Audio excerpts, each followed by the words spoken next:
You didn't think you'd hear pizza today, did you? Okay.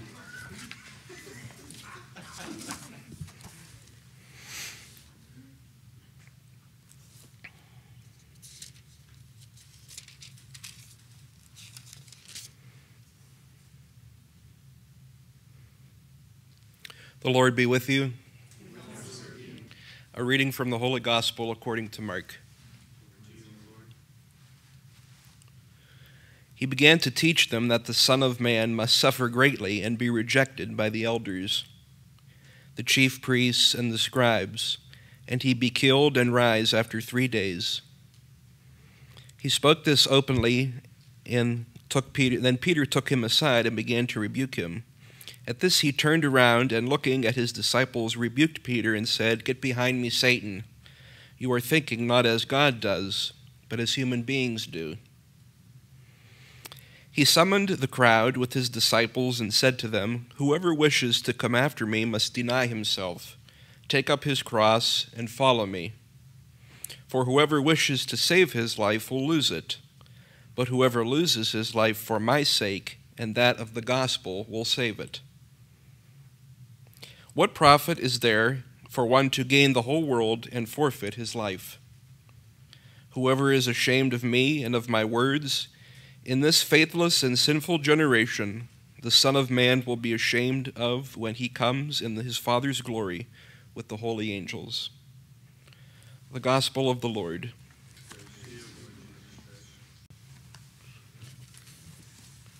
What does it mean to be radical? Can anyone define what radical means? I looked it up, don't worry. I used my phone because I don't like to get dusty. Webster's dictionary defines radical as departing sharply from the usual or the ordinary. This word was formed from the Latin radix, meaning root. In today's world, what would a person be like who departs sharply from the usual or the ordinary? Well, before we can answer this, we have to know what usual and what ordinary mean in today's world. But let's leave that question alone for one moment and come back to it later. And let's go back 2,000 years to the life and times of Jesus Christ. In Jesus' public ministry, he did many things that raised the eyebrows of the rulers of the Jewish faith. He questioned the teachings of the law. He threw people out of the temple. He pronounced woe to the scribes and Pharisees, and he performed healings and miracles on the Sabbath. Jesus was proclaiming all these things because what he saw around him was corrupt. The people were led astray by the teachers. Jesus called out what he saw. Now, if Jesus was just a regular man, we would say that he is crazy. He is surely putting himself in danger with these statements. However, we know that he spoke with authority. The authority he had came from the fact that he is God. We could say that there are many examples in Jesus' life where he was radical, but he wasn't trying to be different just for the sake of making a statement.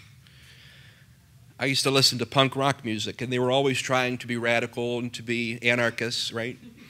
But Jesus did not go against things or cause a stir just to make a statement or be different. What he saw was corrupt, and he wanted to change it. Yes, Jesus was radical, but he was also fully committed to doing the will of God his Father. He was both a servant to his followers as well as a leader. Jesus submitted to those in authority. He obeyed the laws and teachings of his faith only when they did not conflict with the laws of God. So, this idea of radical is starting to come more into full visibility. One connotation we have today is the fact that being radical is somewhat negative. Well, at times it can be. When a person is acting rebellious or foolish or using violence just simply to go against the system, then yes, radicalism takes on a very negative effect. But Jesus did not do any of these things. His primary motivation was love. He perfectly fulfilled the law and the prophets. He showed us the truth about ourselves. However, we perceive this back then as well as today as negative because our hearts are hardened. We do not see with the eyes of Christ. We see with the eyes of the world. Jesus then was a radical, and as Christians we are called as well to be radicals. Radical means getting to the root of something. We need to start there with ourselves first. We need to get to the root of what is holding us back from giving ourselves totally to Christ and to doing His will. It is a particular sin that is standing in the way. Is it a family member or members we are worried about offending? Are we worried about being shunned by our community and by our families? Or is it simply the fact that we are too comfortable with how we are living? It all goes back to the gospel passage I read at the beginning. Jesus is telling us that if we want to follow Him, then we must take up our cross and follow Him. Jesus is giving us the formula to be radical in today's world, but not just any radical, a radical that is Christian. For our aim is not to overturn things with violence or to be anarchists, but to live with love as our main objective. To love means totally to give to the other. It means encountering Christ in everyone that we meet. It means to think of ourselves last and everyone else as first. Now, don't get me wrong here. People do great things for other people. Many great charities exist.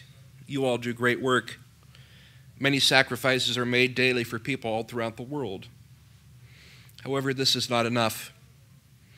We are required to do much more than we are already doing. If we want to be true followers of Christ, we must take up our crosses daily. We must learn that suffering is not a punishment from God, but an opportunity for growth. We must come to grips with the fact that life can be very hard and at times seem very cruel. To be followers of Christ, we must not buckle when the going gets tough. So many people lose faith in God when big tragedies strike. We can question these moments. We can be angry at God. But we can never, however, lose our faith or our hope. God is allowing these things to happen because He is seeing if we can pick up our crosses, and He is asking us to do this and to follow Him. Probably another area that we can be radicals is to acknowledge the fact that being a Christian is not a walk in the park. It is not a feel-good religion. So many are looking for an emotional or other type of crutch in today's world. They want things that make them feel good and fulfill their psychological needs. However, if this is the only basis for their faith, then what a shallow faith it is indeed. To be a true Christian is to be radical, one who fights and perseveres, one who defends his faith or her faith when challenged, and is not afraid to share their faith with others. To take up our cross and follow Christ requires boldness and zeal. It doesn't require the faint of heart. Yes, to be a radical means to get at the root. The root is exactly what Jesus got to when He taught, and it is exactly what we need to get to in our lives here on earth. It is not enough for us just to clear the brush. We must take out the roots of hatred and selfishness and sin and plant new roots of love, sacrifice, and perseverance and prayer. We are to love Christ not as the world wants us to love, but how Christ shows us how to love. So as we move forward, let us have the courage to be radical, to get to the root of what is holding us back from loving God totally and loving others. Let us set the world on fire and let us shout from the rooftops that Jesus Christ is risen. Amen.